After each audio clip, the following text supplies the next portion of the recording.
Welcome back जी। पिछली video के अंदर हम इलस्ट्रेशन 10 तक कर चुके हैं। इलस्ट्रेशन 11 पर आते हैं, पेज नंबर 3.10 टीएस गरिबोल्सर 2023 एडिशन। इलस्ट्रेशन 11 में आपको बोला जा रहा है कि कंपनी के पास करंट एसेट्स हैं 3 लाख के और करंट लाइबिलिटीज हैं 1,40,000 की। फिर उन्होंने 20,000 के जो गुड्स हैं वो परचेज किए हैं क्रेडिट पे। आपको बोला जा रहा है कैलकुलेट कीजिए current ratio after the purchase. तो ध्यान दीजिए, जब हम गुड्स खरीद रहे हैं क्रेडिट पे, उससे क्या होगा, गुड्स जो है वो स्टॉक, जब हम गुड्स खरीदेंगे हमारा स्टॉक बढ़ जाएगा। हम गुड्स क्रेडिट पे खरीद रहे हैं तो हमारी करंट लाइबिलिटी एक जिसका नाम है क्रेडिटर्स वो भी बढ़ जाएंगे। तो करंट गुड्स क्रेडिट पे खरीदने से पहले हमारे करंट एसेट्स थे 3 लाख के। यहां पर आपको पर्टिकुलर्स लिखना होगा, current assets after the purchase of goods on credit is equal to 3 lakh plus goods purchase on credit है हमारे पास 20,000। तो हमारे current assets after purchase of goods on credit हो गए 320। Current liabilities before purchase of goods थी 140, उसमें 20,000 के क्रेडिटर्स और बढ़ गए। 140 प्लस 20,000 गिव्स अस 1,60,000।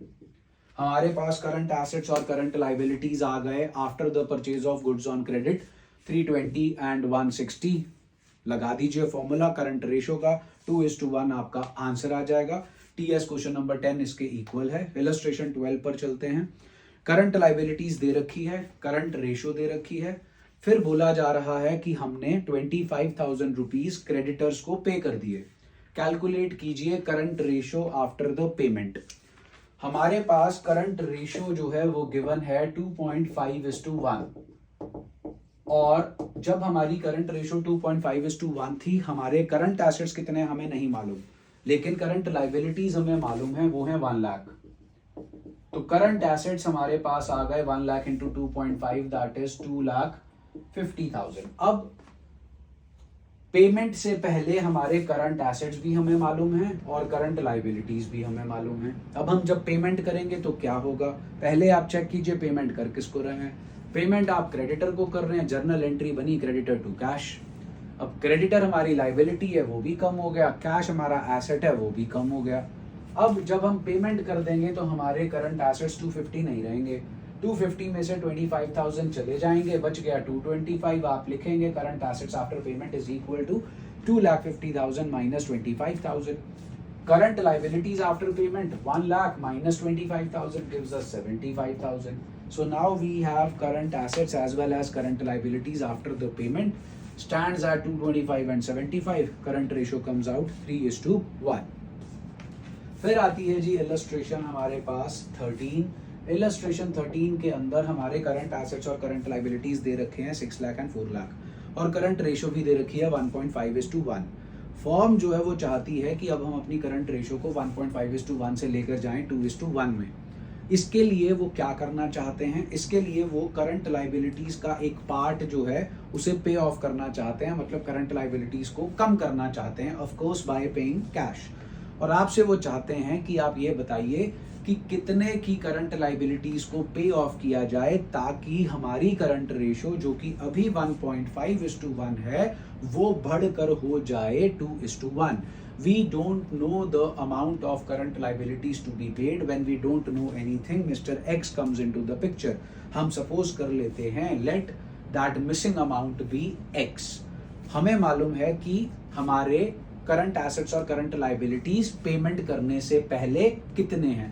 पेमेंट करने से पहले हमारे करंट एसेट्स जो हैं वो 6 लाख के हैं और करंट लाइबिलिटीज 4 लाख की हैं। अब अगर हमें पेमेंट करनी है x रुपीज की, because we don't know the exact amount, तो हम यही मानेंगे कि हमारे जो करंट एसेट्स हैं वो x से कम हो गए, मींस 6 लाख माइनस x, और हमारी करंट लाइबिलिटीज जो हैं वो कम हो गई भी x से। हमारी करंट लाइबिलिटीज हैं 4 लाख माइनस x।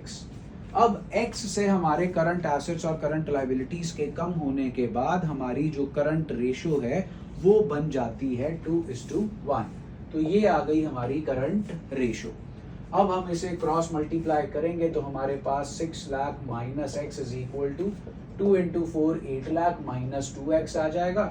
इसको अगर आप सॉल्व करेंगे तो आपके पास जो है x की जो वैल्यू है वो 2 लाख रुपीज आ जाएगी। अब अगर हम 2 लाख रुपीस की करंट लाइबिलिटीज को पे ऑफ करते हैं तो हमारी करंट रेशो 1.5:1 से हो जाती है 2:1। आप इसे क्रॉस चेक भी कर सकते हैं। पुराने करंट एसेट्स थे 6 लाख, 2 लाख पे कर दीजिए बचे 4 लाख। पुरानी करंट लाइबिलिटीज थी 4 लाख, 2 लाख पे कर दीजिए बची 2 लाख। तो 4 lakh upon 2 lakh ratio will be 2:1। TS का क्वेश्चन नंबर 12 एंड 13 इसका रेप्लिका है। जो क्वेश्चन 40 इलस्ट्रेशन 14 है वो भी कुछ ऐसी ही है। आइए ध्यान से पढ़िए। फर्म के पास करंट एसेट्स हैं 3 लाख के, फिर उन्होंने क्या किया, 60,000 की करंट लाइबिलिटीज को पे कर दिया। पेमेंट करने के बाद क्या हुआ, करंट रेशो आई 3:2। पेमेंट करने के बाद आपको करंट लाइबिलिटीज निकालनी है, वर्किंग कैपिटल निकालनी है, दो तरीके की, before the payment as well as after the payment. उसके लिए हमें चाहिए क्या होगा, अगर हमें वर्किंग कैपिटल और करंट लाइबिलिटी बिफोर पेमेंट निकालनी है तो हमें पेमेंट से पहले की ये दोनों चीजें चाहिए होंगी, और अगर आफ्टर निकालनी है तो पेमेंट के बाद की दोनों चीजें चाहिए होंगी। अब ये देखते हैं हमारे पास है क्या। हमारे पास करंट एसेट्स हैं पेमेंट से पहले के। पेमेंट कितनी करनी है हमें, जितने की करंट लाइबिलिटीज पे ऑफ करनी है। करंट लाइबिलिटीज कितने की पे ऑफ करनी है, 60,000 की। तो ध्यान दीजिए हमारे करंट एसेट्स आफ्टर पेमेंट, में फिर से शॉर्ट फॉर्म्स यूज कर रहा हूं, करंट एसेट्स आफ्टर पेमेंट आ जाएंगे 3 लाख माइनस 60,000 दैट इज 2,40,000। अब पेमेंट के बाद की रेशो हमें मालूम है, current ratio after payment is equal to current assets after payment upon current liabilities after payment. Current ratio after payment जो है वो हमारे पास है 2:1। करंट एसेट्स आफ्टर पेमेंट है हमारे पास 2,40,000। करंट लाइबिलिटीज आफ्टर पेमेंट हमारे पास नहीं है, तो करंट लाइबिलिटीज आफ्टर पेमेंट जो है वो हमारे पास आ गया 240/2 दैट इज 1,20,000। ध्यान दीजिए, now we have current assets after payment, current liabilities after payment. हमारे पास करंट एसेट्स बिफोर पेमेंट भी हैं, ये रहे। अब हमें ढूंढनी है करंट लाइबिलिटीज बिफोर पेमेंट। ध्यान से इक्वेशन समझिए, इक्वेशन समझ गए तो क्वेश्चन समझ गए। करंट लाइबिलिटीज बिफोर पेमेंट में से अगर हम पेमेंट माइनस कर दें तो हमारे पास आ जाता है करंट लाइबिलिटीज आफ्टर पेमेंट। अब करंट लाइबिलिटीज बिफोर पेमेंट तो नहीं मालूम, पेमेंट जरूर मालूम है 60,000। करंट लाइबिलिटीज आफ्टर पेमेंट भी मालूम है 120। तो हमारे पास करंट लाइबिलिटीज बिफोर पेमेंट आ गई 1,80,000। सो ये है हमारे पास करंट लाइबिलिटीज बिफोर पेमेंट। अब current liability before payment, current liability after payment, current assets after payment, current assets before payment आ गए। अब जो मर्जी निकाली जाओ। वर्किंग कैपिटल बिफोर पेमेंट चाहिए तो current assets before payment minus current liabilities before payment, subtract कर दो। वर्किंग कैपिटल आफ्टर पेमेंट चाहिए तो करंट एसेट्स आफ्टर पेमेंट में से current liabilities after payment minus कर दो, आपके पास वर्किंग कैपिटल आफ्टर पेमेंट आ जाएगी। टीएस का क्वेश्चन नंबर 14 इसका रेप्लिका है। उसके बाद इलस्ट्रेशन 15 आती है। इलस्ट्रेशन 15 में हमारे करंट एसेट करंट लाइबिलिटीज हैं 4,50,000। फिर हमने इन्वेंट्री खरीदी। अब हम खरीद रहे हैं इन्वेंट्री, और वो भी खरीद रहे हैं क्रेडिट पे। जब हम इन्वेंट्री खरीदेंगे तो स्टॉक बढ़ जाएगा, करंट एसेट्स बढ़ जाएगा, और क्रेडिट पे खरीद रहे हैं तो करंट लाइबिलिटी भी बढ़ जाएगी। यहां करंट एसेट्स गिवन थे, यहां करंट लाइबिलिटीज गिवन है। अब हम current liabilities after purchase calculate कर सकते हैं। करंट लाइबिलिटीज बिफोर परचेज है 450, आफ्टर परचेज हो गई 450 plus 50 that is 5 lakh.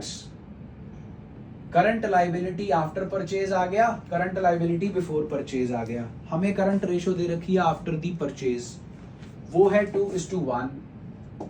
Current assets after purchase हमें मालूम नहीं है, करंट लाइबिलिटीज आफ्टर परचेज हमें मालूम है 5 लाख की। करंट एसेट्स आफ्टर परचेज आ गए 5 lakh into 2 10 lakh.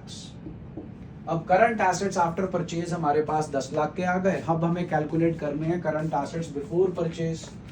Current assets before purchase जितने भी थे, परचेज करने से हमारे वो करंट एसेट्स बिफोर परचेज बढ़ गए, is equal to current assets after purchase. Before purchase मालूम नहीं है, परचेज मालूम है 50,000 की, करंट एसेट्स आफ्टर परचेज है 10 लाख के।